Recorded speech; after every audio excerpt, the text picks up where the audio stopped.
Luca had never expected comfort. The listing for apartment 3B was blunt. Cold water only, no elevator, no pets, no complaints. Still, it was cheap, and after a string of unpaid invoices and quiet ghostings from long-term clients, cheap had become synonymous with survival.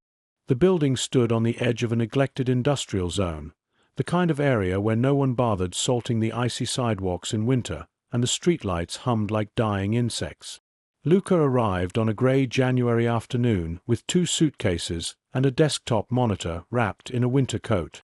The landlord, Mr. Gorin, met him at the door, muttering through the contract in a voice that smelled like stale rakija and meat. "This place is for people who mind their own," Gorin had said, thumbing over the key. "Noise is normal. Pipes. Radiator.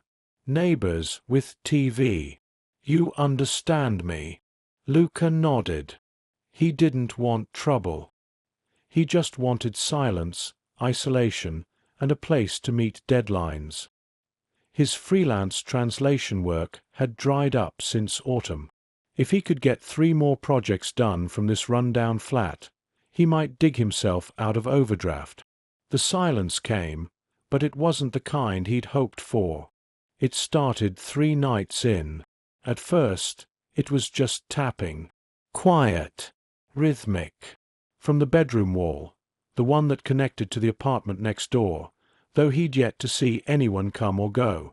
At exactly 2:12 a.m., 4 taps. Then silence. Then 3 more.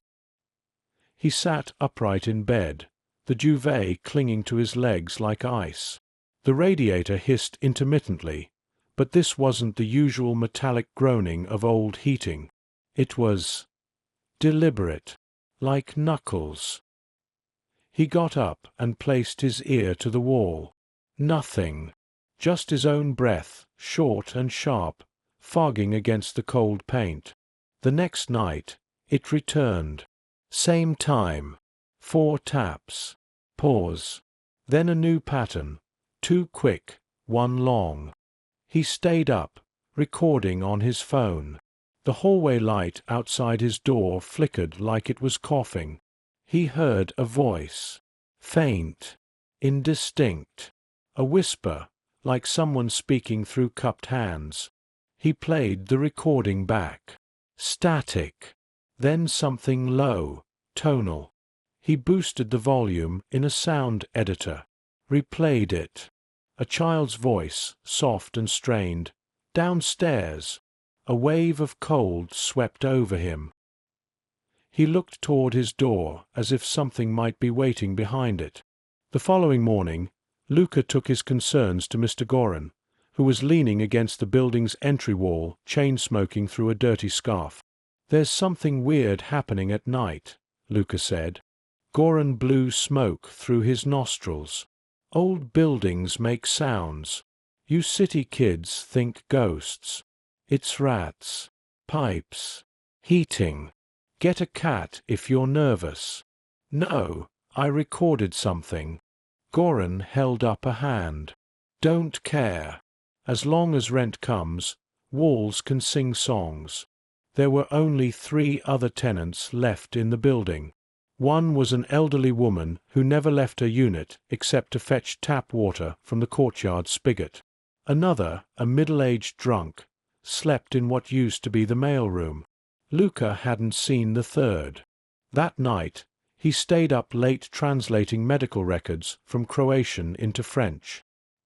He tried to ignore the tension building in his chest. At 2:12 a.m. sharp, the tapping began again. He hit record. This time it went on longer. Tap, tap. Pause. Tap. Tap, tap, tap. Then a dragging sound, faint but real, like something being pulled across wooden floorboards in the unit above him. But no one lived there. He stood under the ceiling, staring up. The sound stopped. Just before dawn, he played back the recording, amplified the track, isolated the higher frequencies. And there it was again. Not downstairs. This time, Don't go downstairs. He didn't sleep again until the sun rose. The next morning, Luca sat in his tiny kitchen, cradling a cracked ceramic mug filled with lukewarm coffee, his hands trembling just enough to make the surface ripple. The whisper from last night kept looping in his head like a stuck audio file. Don't go downstairs. Not downstairs. Not a warning of location. A warning against it. He stared at the wall across from him. The same one that pulsed with tapping at night. What was on the other side? The adjacent apartment, 3A, was supposed to be vacant. At least, he'd never seen lights from the windows or heard footsteps from behind that wall. He'd tried knocking once. No answer. He stood, slipped on his boots, and stepped into the hallway. The air outside his unit was frigid, smelling faintly of rot and old oil. Apartment 3A's door looked warped with moisture, its paint bubbling near the floor. He raised his fist and knocked again. 3 times. Silence. Then, barely audible, a soft creak, like someone shifting weight inside. Luca leaned in. "Hello," he whispered, feeling stupid. Nothing. Just as he turned to go, something tapped twice from the other side of the wall. Not the door, the wall, like fingers pressing through. He backed away, stomach knotting. Downstairs, he told himself. Basement. Maybe it was the heating system, resonating up through the building. That would make sense, wouldn't it? He descended the central stairwell slowly. No one had cleaned it in years. Dust clung to the railing like ash, and a damp draught curled up from below, carrying the smell of wet concrete and old cigarette butts. The basement corridor was lit by a single bulb, yellow and weak. He passed rusting bikes chained to the wall, an overturned crate of broken tiles, and a discarded mattress with what looked like mold spreading over it like veins. The last door on the right stood slightly open, unmarked. He pushed it gently. The hinges protested with a squeal. It was a wide, unfinished space, maybe a former laundry room or janitor's office. The far wall was thick and bricked over unevenly, like someone had patched something shut years ago. At the center of the floor, a large, square patch of concrete looked newer than the rest, smoother, slightly raised. He stepped in. The door creaked behind him. He moved toward the far wall, running his hand across the bricks. Then he did something strange, impulsive. He tapped.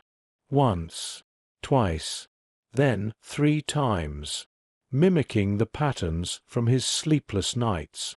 Nothing. Then, suddenly, tap, tap, tap, from the wall itself. Luca stumbled back, nearly slipping on the cold concrete. He froze, listening. Tap, tap. Silence. Tap, tap, tap. It was answering him. He held his breath. His heartbeat thundered in his ears. His voice came out ragged. "Who's there?" Silence. Then something else, closer, from the corner of the room, where the light didn't reach. A soft scraping, like skin on brick. He turned to leave. As he reached the doorway, he heard a whisper from behind the wall. "Mama!" The voice was tiny, innocent, a little girl's. Luca bolted up the stairs, skipping every other step, lungs heaving like bellows. When he reached his floor, he paused outside his apartment, bent over, gripping his knees. He glanced down the hallway and froze. In front of 3A, small muddy footprints tracked from the door toward the stairs. Child-sized, bare. No child lived in the building. No children had for years.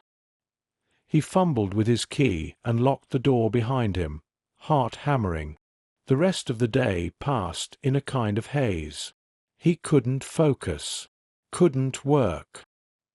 He played the basement audio again and again, but the whisper didn't register. It had come from the wall, not the air. Nothing recorded. That night, the tapping didn't come. But something worse did. At 3:17 a.m., Luca was jolted awake by the sound of breathing. Not his own.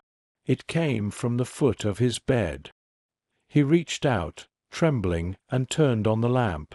No one was there. But the bedroom door was open. And he knew he'd locked it before sleeping. Luca didn't sleep again that night. He sat in the corner of his bedroom, lamp on, blanket over his shoulders, phone gripped like a weapon. Every creak made his muscles tighten. Every distant gust of wind outside was suspect. His mind chased logic. Maybe he thought he locked the door. Maybe the latch had bounced back. Old buildings had quirks. But the breathing hadn't been a quirk. It had rhythm, presence. He stayed alert until the sky turned pale and the light outside his window revealed rooftops sheathed in snow. His entire body felt hollowed out, nerves stripped raw. He needed answers, or to prove to himself that he was cracking. So he turned back to the recordings.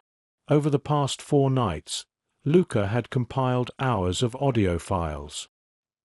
He plugged his headphones in and began reviewing them one by one, scrubbing back and forth in the sound editor. Most of it was white noise, punctuated by static and the occasional radiator groan. But some were worse. At 2:12 a.m. in every file, the tapping returned. He laid the clips out side by side, matching the sounds across the timeline. When he isolated the rhythm and converted it to Morse code again, the message became clearer. Night 1, HELP. Night 2, THEYWATCH. Night 3, WALLSHAVEEYES. His hands shook. Was it a prank? Some sick joke by the landlord or another tenant?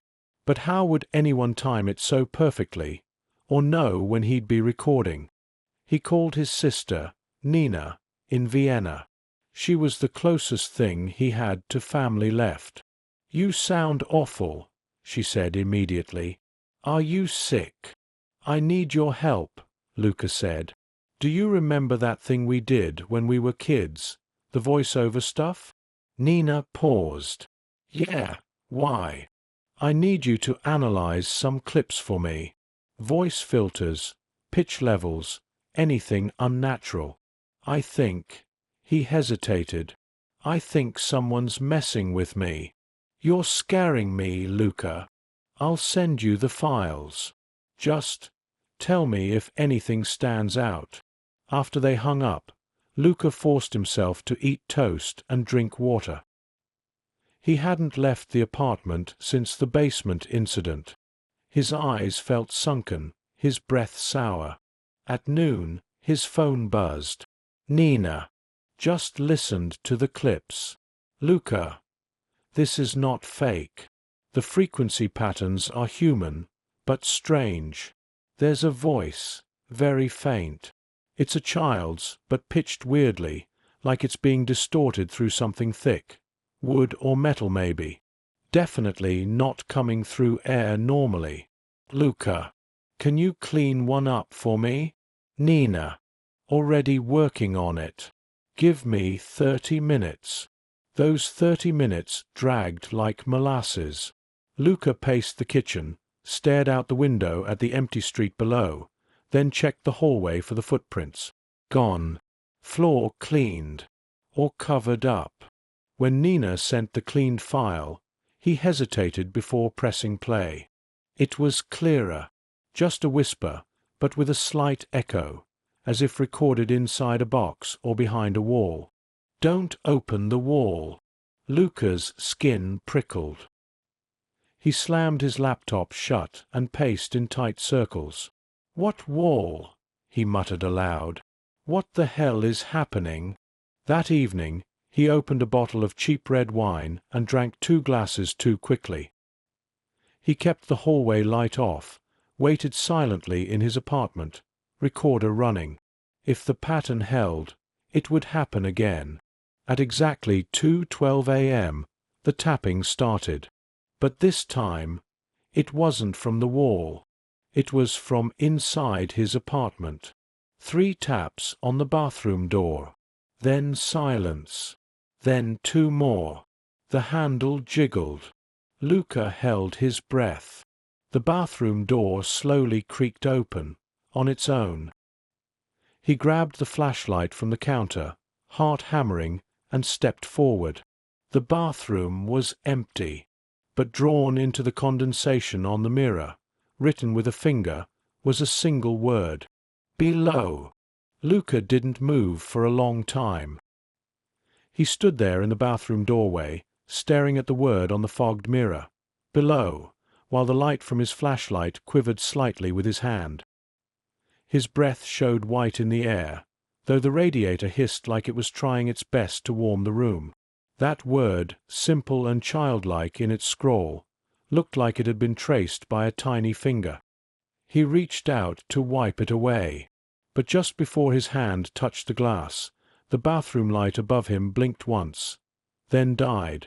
The flashlight's beam flickered.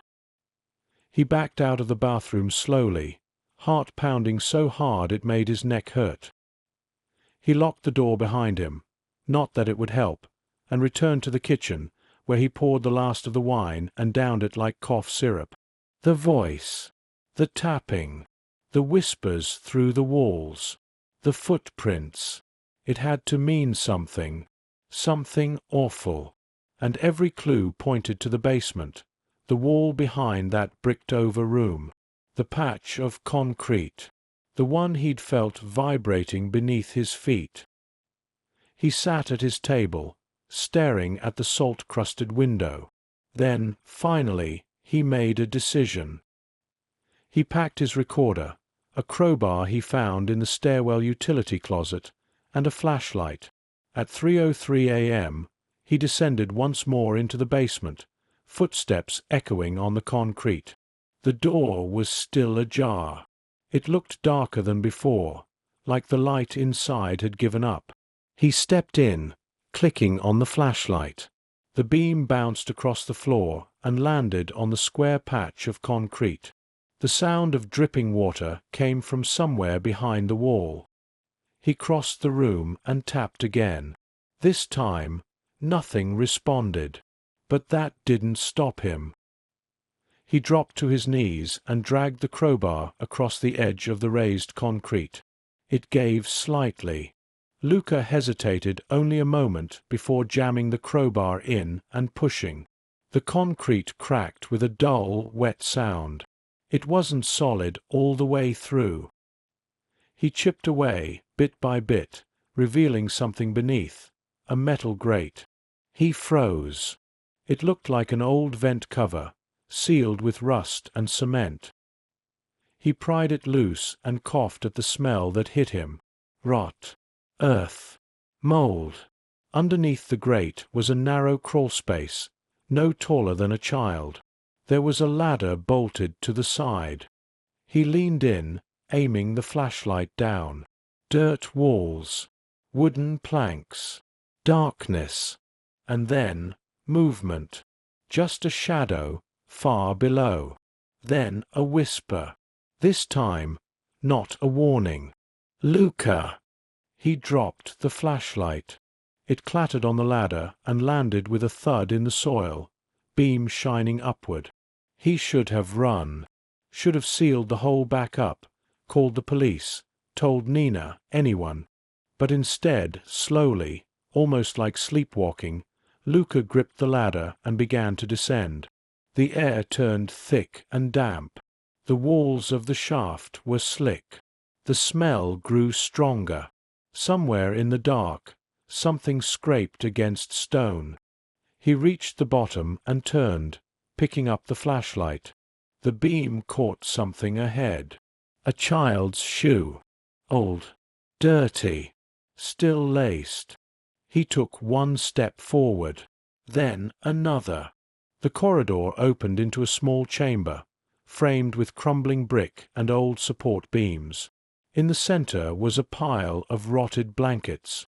Bones, small ones, poked out through the fabric. And behind it, carved into the wall with childlike effort, was a message. They said I was too loud, so they put me in the wall.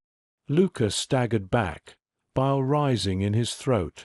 Suddenly, behind him, tapping. He turned. A figure stood at the base of the shaft. Small, barefoot, her face indistinct in the beam of the flashlight, as though the shadows bent around it. Then her voice, calm, final. You opened it. The flashlight died. 3 days later, the landlord listed apartment 3B for rent again. Cheap, quiet, basement access. He didn't mention Luca, or the crawlspace, or the bones. But now, some nights, if you move in and listen at the wall, you might hear it. Tap, tap, tap, and a soft voice whispering, "Come below."